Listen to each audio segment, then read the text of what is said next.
Hello friends, welcome to online study.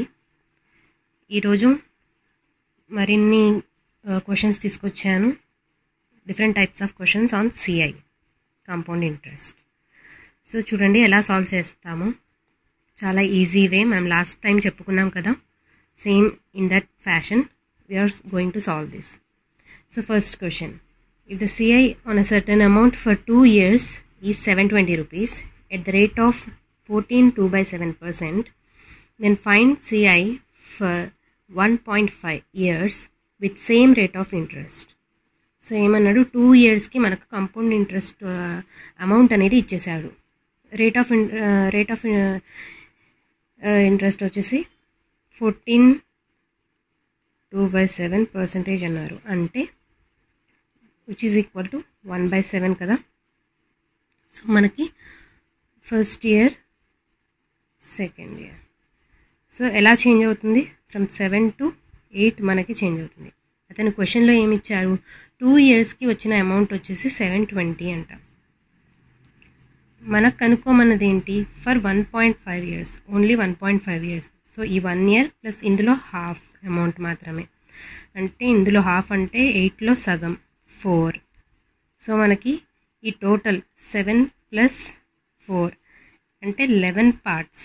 ఈ 11 parts value ఎంతో తెలిస్తే మనకి ఆన్సర్ వచ్చేసినట్టు. మనకి ఇచ్చారు క్వశ్చన్లో ఆఫ్టర్ 2 years వచ్చేసి మనకు అమౌంట్ వచ్చేసి 720 rupees. అలాంటప్పుడు 1 part వాల్యూ ఎంత అవుతుంది? 1 part వాల్యూ ఈజ్ 90 అవుతుంది. అప్పుడు మనకి 11 parts అంటే 990. So this is our answer. Option 4 is the right answer. అర్థమైంది కదా. రేట్ ఆఫ్ ఇంట్రెస్ట్ ఇచ్చారు 1/7. ఫస్ట్ ఇయర్, సెకండ్ ఇయర్ తీసుకున్నాము. సెకండ్ ఇయర్కి మనకి సిఐ వచ్చేసి 720 rupees. సో మనకి 1 yearకి ఎలా చేంజ్ అవుతుంది? ఫ్రమ్ 7 to 8 చేంజ్ అవుతుంది మనకి. సో 8 వాల్యూ 720 అయినప్పుడు ఈ టోటల్ 11 parts వాల్యూ ఎంత అవుతుంది? 990. So next question, the CI on certain some at certain rate percentage per annum for the second and third year are 3,300 and 3,630. What is the amount of the same sum at the same rate in 1/3 year interest compounded yearly? So ఈ question ఎలా solve చేయాలో చూద్దాం. So మనకి ఇచ్చిన data ప్రకారం ఇక్కడ ఏమన్నాడండి, so second and third ఇయర్స్కి మనకి సిఐ అనేది ఈ 2 వాల్యూస్ వచ్చింది అన్నారు. అంటే first year, suppose first year, second year and third year తీసుకున్నాం. సో సెకండ్ ఇయర్కి మనకి ఇచ్చిన వాల్యూ 3,300. సో థర్డ్ ఇయర్కి 3,630. సో ఇది మనకి ఇచ్చిన వాల్యూస్. సో మనం రేషియోస్ అవి ఏమీ ఇవ్వలేదు, అమౌంట్ స్టార్టింగ్ అమౌంట్ కూడా ఏమి ఇవ్వలేదు. దీని నుంచి మనం ఎలా రేషియో కనుక్కోవాలో చూద్దాం. I mean ratio in the sense rate of interest ఎలా కనుక్కున్నారో చూద్దాం. మనకి తెలుసు కదా P/A అనేది ఎలా చేంజ్ అవుతుందో ఇప్పుడు చూద్దాం. సో ఇక్కడ 3,300, 3,630. సో క్యాన్సిల్ చేస్తే 10:11 వస్తుంది. అంటే 1 yearలో 10 to 11కి చేంజ్ అవుతుంది. అంటే ఇక్కడ కూడా గ్యాప్ 1 year కదా. సో ఇక్కడ కూడా 10 to 11 అవుతుంది. సో 10 వాల్యూ చూడండి ఇక్కడ మీరు. సో 10 to 11 అవుతుంది కదా. మరి ఇక్కడ 10 to 11. సో 11 వాల్యూ మనకి 3,300 అయితే, సో 10 వాల్యూ ఎంత అవుతుంది అంటే మల్టిప్లైడ్ బై 330 కదా. సారీ 300. సో ఇక్కడ 3,000 వస్తుంది అంతే కదా. 11 వాల్యూ 3,300 అయినప్పుడు 10 వాల్యూ 3,000. సో మనకి ఫస్ట్ ఇయర్లో సిఐ వచ్చింది, సెకండ్ అండ్ థర్డ్ ఇయర్ వాడు ఇచ్చేసాడు క్వశ్చన్లో. సో నౌ మనం ఈ ఫస్ట్ ఇయర్లో ఉన్న సిఐ వాల్యూని బట్టి ఒరిజినల్ అమౌంట్ ఎంత కనుక్కోవచ్చు కదా. జనరల్గా మనకు 10 to 11 చేంజ్ అవుతుంది అంటే ఫ్రాక్షన్లో వచ్చేసి 1/10. అంటే మనకు రేట్ ఆఫ్ ఇంట్రెస్ట్ అనేది ఎంత అవుతుంది? 10% అవుతుంది. 10% వాల్యూ 1/10. అంటే మనకి ఇచ్చిన ప్రిన్సిపల్ అమౌంట్ మీద 1/10% వాల్యూనే కదా ఈ 3,000. అలాంటప్పుడు మనకు ప్రిన్సిపల్ అమౌంట్ ఎంత అవుతుంది? సో 10% వాల్యూ 3,000 అయినప్పుడు 100% వాల్యూ 30,000. సో ఇది మనకి ప్రిన్సిపల్ అమౌంట్, స్టార్టింగ్ అమౌంట్. మనకి క్వశ్చన్లో ఏం కనుక్కోమంటున్నాడు, సో 2 1/3 ఇయర్స్ వరకు what is the amount of the same some అని కనుక్కోమంటున్నాడు. అంటే మనకి 2 years ప్లస్ థర్డ్ ఇయర్లో 1/3 పార్ట్ మాత్రమే. థర్డ్ ఇయర్లో 1/3 పార్ట్ అంటే సో 3,630లో 1/3 అంటే 1210. సో ఈ 3 వాల్యూస్ని యాడ్ చేయండి. ఓకేనా, లాస్ట్లో 10 వస్తుంది. 30,000, 30,300, 30,630, 30,737, 37,300, 510. So this is the final answer. అర్థమైంది కదా, ఒక్కసారి చూడండి. If you want take a screen shot. మనకేం లేదండి, సెకండ్ ఇయర్ది ఇచ్చాడు, థర్డ్ ఇయర్ సిఐ అమౌంట్ ఇచ్చాడు. ఈ రెండింటిని బేస్ చేసుకుని నేను రేషియో కనుక్కున్నాను. సో 10-11 వస్తుంది. అంటే 2 years మధ్య 10-11 వచ్చినప్పుడు ప్రతి 2 years మధ్య 10-11 వస్తుంది P/A రేషియో అనేది. సో 10-11 అలా వేసుకుంటే నాకు ఫస్ట్ ఇయర్లో 3,000 వచ్చింది. ఫస్ట్ ఇయర్లో 3,000 ఎలా వస్తుంది, ఆన్ ప్రిన్సిపల్ అమౌంట్ 10% వాల్యూ 3,000 అయినప్పుడు టోటల్ 100% 30,000. సో ఈ 30,000 ప్లస్ ఈ 2 years plus 1/3 of the third year.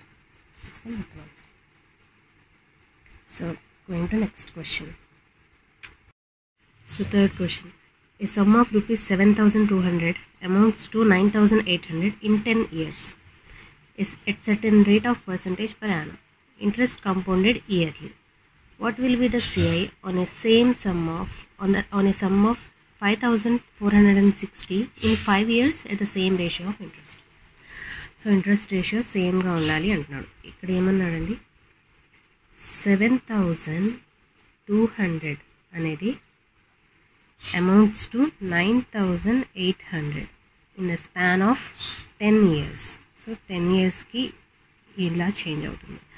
అంటే నాకు 72 to 98, సో 3649. సో 10 yearsకి, సో 10 yearsకి నాకు ఇలా అవుతుంది. అంటే ఇది పర్ఫెక్ట్ స్క్వేర్లో ఉన్నాయి కదా. సో నేను దీన్ని 6 square అంటే 6 square to 7 squareగా రాసుకోవచ్చు కదా. సో 10 yearsలో నాకు 6 square to 7 square అవుతుంది. అంటే 5 yearsలో ఎంత అవుతుంది, 6 to 7, అంతే కదా. ఓకేనా, అర్థమవుతుందా. సపోజ్ నేనేమన్నాను, 10 to 11 1 yearకి అవుతూ ఉంటే 2 yearsకి మనకు ఎంత అవుతుంది అంటాము, 10 square to 11 square. అంటే దీనికి డబల్ ఇయర్స్కి మనకి స్క్వేర్ అనేది వస్తుంది. అలాంటప్పుడు ఇక్కడ 5 ఉంది.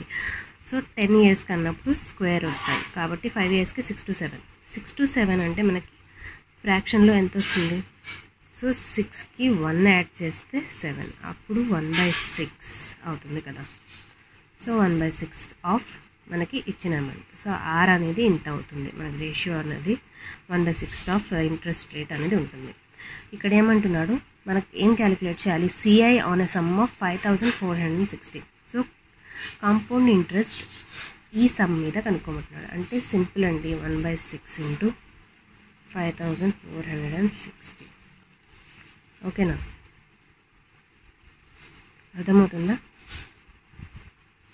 సో క్యాన్సిల్ చేస్తే 910. సో ఇంట్రెస్ట్ వచ్చేసి 5 yearsకి 910. సో ఆప్షన్ వచ్చేసి సెకండ్ ఆప్షన్. చాలా సింపుల్. 10 yearsకి ఇచ్చాడు, మనం 5 yearsకి కనుక్కోమంటున్నాడు కాబట్టి 10 yearsకి ఇంత అయితే 5 yearsకి స్క్వేర్ తీసేసి డైరెక్ట్గా రాసుకుంటాం. సో 1/6 అనేది మనకు వస్తుంది ఫ్రాక్షన్ వచ్చేసి, రేట్ ఆఫ్ ఇంట్రెస్ట్ వచ్చేసి 1/6. సో అమౌంట్ వచ్చేసి ఇచ్చేసాడు సమ్. సో దాన్ని బేస్ చేసుకొని మనం సిఐ క్యాలిక్యులేట్ చేసాం. 910 is the answer. Next question, A man invested 8,000 rupees in a scheme for 3 years at CI. The rate of interest for the first 2 years is X percentage. and that for the last 1 year is 20%. If the interest received by a man after 3 years is 4,696, then find the rate of interest for the first 2 years. ఇక్కడ చూడండి, first 2 yearsకి suppose ఇచ్చిన amount వచ్చేసి 8,000 అండి. So some first 2 yearsకి ఎంతో వచ్చింది amount, and ఈ 2 yearsలో మనకి rate వచ్చేసి X% అంటున్నాడు, ఎంతో ఇవ్వలేదు. బట్ లాస్ట్ 1 yearలో అంటే థర్డ్ ఇయర్లో వచ్చేసి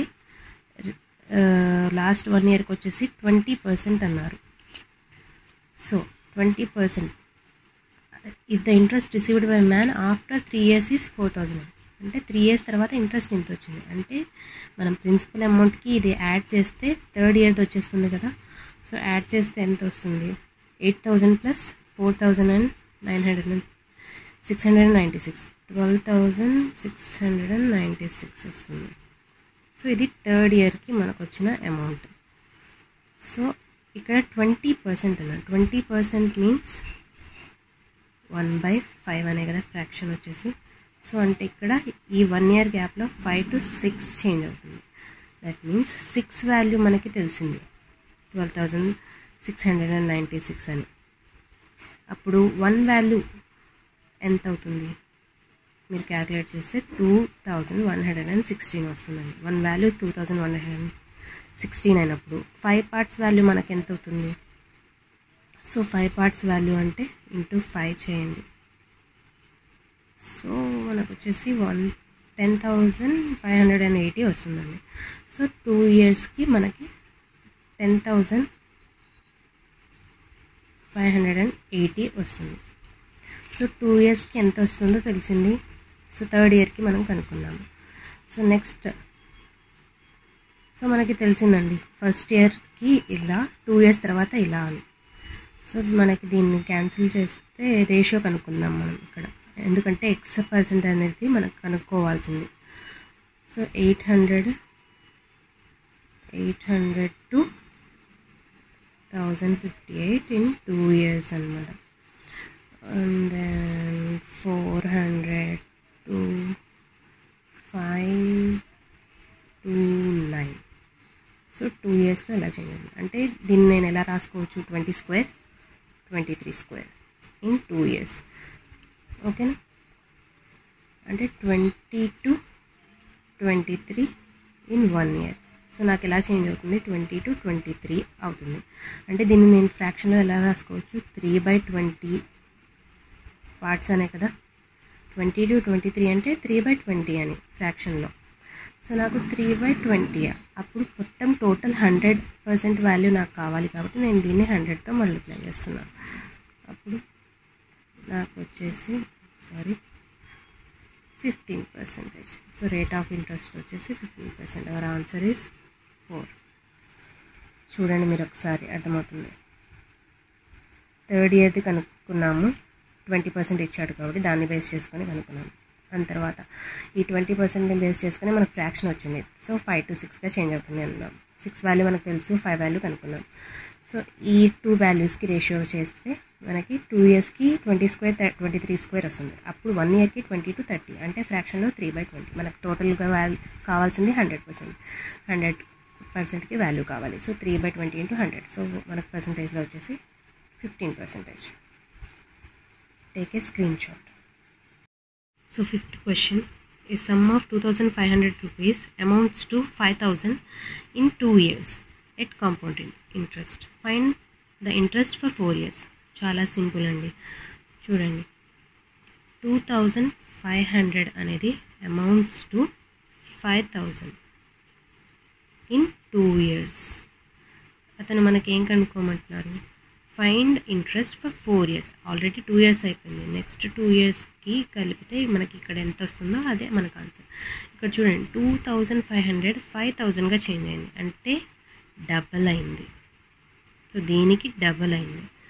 సో మళ్ళీ నెక్స్ట్ 2 years కూడా సేమ్ అలాగే అవుతుంది కదా ప్రాసెస్. సో దీనికి డబల్ అంటే 10,000. చాలా సింపుల్ క్వశ్చన్ని మీరు అర్థం చేసుకోవాలంతే. Okay, next question. If a certain sum becomes 3 times in 6 years at compound interest, then in how many years it will become 27 times. చూడండి, సపోజ్ సర్టెన్ అమౌంట్ని మనం ఎక్స్ అనుకుంటాం. సో ఇక్కడ ఏమంటున్నారు, 6 years స్పాన్లో ఎక్స్ అనేది 3 times అవుతుంది, అంటే 3x అవుతుంది. సో మనకి ఎన్ని టైమ్స్ తర్వాత కనుక్కోమంటున్నారు, 27 times. అది 27 times అవ్వాలి అంటే మనకి ఎన్ని ఇయర్స్ పడుతుంది అనేది కనుక్కోమంటున్నారు. సో ఫస్ట్ 6 yearsకి 3x అయింది. సో నెక్స్ట్ 6 yearsకి మనకు ఇంకోసారి మల్టిప్లై బై 3, అప్పుడు 9x. నెక్స్ట్ 6 yearsకి 27x వచ్చేసింది కదా. 27 times ఆఫ్ అమౌంట్ అనేది ఎన్ని ఇయర్స్కి వస్తుందన్నారు. సో 6 + 6 + 6, సో మనకు వచ్చేసి 18 yearsకి అవుతుంది. Okay. So next question, a sum of 8,000 rupees deposited at compound interest becomes double after 4 years. How much will it be after 12 years? So 12 years తర్వాత ఎంత అవుతుంది అంటున్నాను. ఇక్కడ చూడండి, సో 8,000 అనేది amount, initial amount, becomes double in 4 years, అంటే first 4 yearsలో double అవుతుంది. దట్ మీన్స్ 16,000 అవుతుంది. దీనికి ఇంటూ 2 చేస్తే వస్తుంది. So how much will it be after 12 years? సో మనం 12 yearsకి కనుక్కోవాలి. సో నెక్స్ట్ 4 yearsకి ఇక్కడ డబుల్ అవుతుంది అంటే ఇక్కడ కూడా డబుల్ అవుతుంది కదా. సో 32,000. So next 4 yearsకి 64,000. సో అంతే కదా, 4 + 4 + 4 12 years. 12 yearsకి మనకు వచ్చేసి 64,000 రూపీస్ వస్తాయి. సింపుల్ అండి. నేను చెప్పే టాపిక్ కనుక మీకు నచ్చినట్లయితే please share this video to all your friends who are preparing for the exams. Please like and subscribe to my channel. Thank you for watching.